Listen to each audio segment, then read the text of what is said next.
I now give the floor to the representative of Pakistan, who has also requested to exercise their right to reply.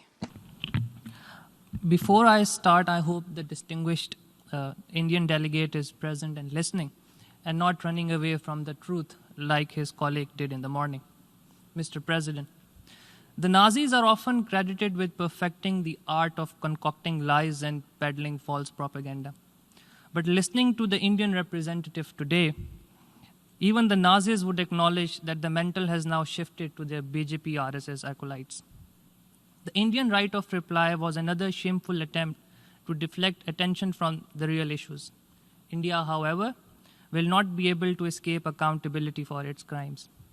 In his statement today, the Prime Minister of Pakistan shed a spotlight on Mr. Modi's India, which is defined by its oppressive and brutal occupation of the land and resources of Jammu and Kashmir, the egregious human rights violations of the Kashmiri people, the deliberate promotion of the supremacist Hindutva ideology to suppress and marginalize India's minority communities, including millions of Muslims, the expansionist Indian designs against Pakistan and all other neighbors of India, and the avowed aim of New Delhi to act as a regional bully. These are all objective realities, Mr. President, not partisan facts. As India's descent into a fascist state accelerates, the projections which my Prime Minister made last year of the imminent disaster being fueled by the BJP RSS policies are being confirmed now by their brutal actions. We need to look no further than Shaheen Bagh, a Muslim-majority neighborhood of Delhi. As peaceful protesters, mainly Muslim women, took to the streets in February against the discriminatory anti-citizenship laws enacted by the BJP RSS regime, Hindu zealots perpetrated a well-organized and orchestrated pogrom of Muslims in order to teach the traitors a lesson. Countless Muslims were killed, their homes burned, their properties looted, their places of worship desecrated, all with connivance and complicity of the Indian state. The charged streets, Mr. President, of Delhi not only exposed the Hindutva ideology in all its intolerant glory, they also manifested the trusted method that the Hindu extremists have resorted to from Gujarat in 2002 to Delhi in 2020 to address the Muslim menace, just like a certain Mr. Golwalkar, one of the ideologues of the RSS and the revered Guruji of Mr. Modi had instructed. Mr. President, it's no secret that the architects of the Gujarat massacre were also the masterminds of the Delhi pogrom. Just like the victims of Gujarat, the victims of Delhi will no doubt search in vain for justice in this new bastion of fascism. Meanwhile, the perpetrators of these crimes will continue to enjoy impunity and will be encouraged to spill more Muslim blood to further consolidate their hold on power and to eliminate all vestiges of India's Islamic heritage by destroying its grand mosques and monuments, just like they did with the Babri Masjid, and an attempt to change India's history by obliterating the 1,000 years of Muslim civilization and culture. It's a tragedy, Mr. President, that state institutions in India have also become the willing agents of this ominous Hindutva agenda. A former Chief Justice, whose last act before retirement was to hand over the site of the destroyed Babri Mosque to the Hindu extremists to construct a Hindu temple in its place, was immediately rewarded with membership of the Indian Parliament. Mr. President, in Jammu and Kashmir, India has no other claim than that of a military occupier.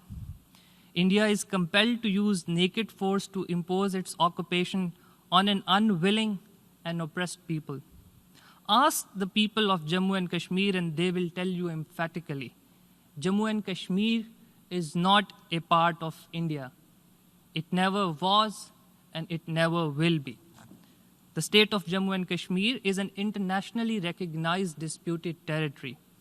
As decreed by the Security Council, the final disposition of the state will be made in accordance with the will of the people expressed through democratic methods of a free and impartial plebiscite under the auspices of the United Nations. The indigenous Kashmiri freedom struggle, Mr. President, seeks to realize the implementation of the resolutions of the Security Council in exercise of their inalienable right to self-determination. The Kashmiris have a legitimate right to resist Indian occupation by all means at their disposal. This just struggle cannot be denigrated or described as terrorism. It is the occupying state which is guilty of terrorism against the occupied people. Like all oppressors, India continues to believe that it can subdue the legitimate Kashmiri resistance through brute force. In its playbook, the alternative to suppression is even more suppression. But like all colonial oppressors of the past, India will fail in its strategy of occupation and oppression. Kashmir will be free one day. This is not only a lesson of history, it is also an imperative of justice, Mr. President.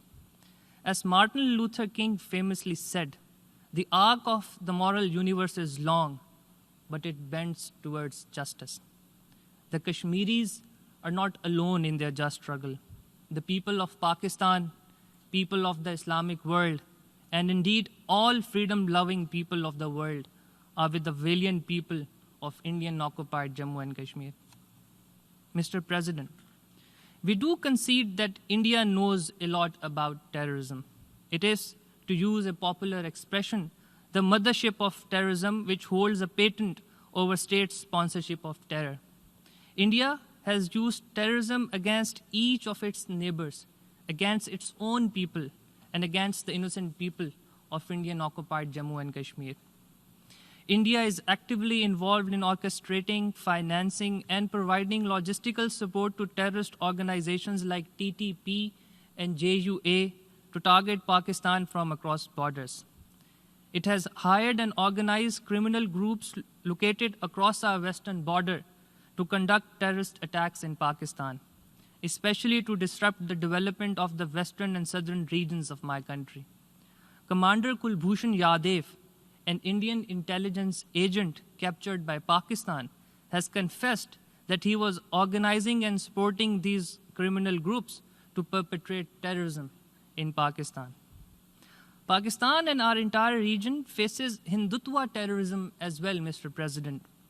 The BJP RSS extremists continue to espouse the fiction of Akhand Bharat or Greater India, which represents their desire for a unified subcontinent dominated by the Hindu religion, where minorities either convert to Hinduism or become second-class citizens.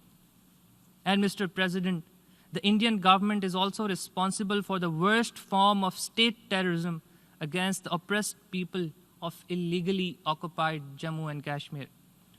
Over 100,000 Kashmiris have lost their lives under the brutal Indian occupation spanning over 7 decades. Not one Indian soldier has been punished for crimes against humanity and these atrocities. Despite India's wishes, the international community can clearly see through the Indian hoax of presenting itself as a victim of terrorism. Mr. President, we must confront and defeat terrorism in all its forms and manifestations. This goal cannot be accomplished without confronting the terrorism of hate and ambition which currently emanates from fascist ideologies, including Hindutva extremists in India. Instead of tilting at windmills, India would be better served to put its own house in order and to strive for regional peace based on equality and mutual respect and a peaceful settlement of disputes. I thank you, Mr. President.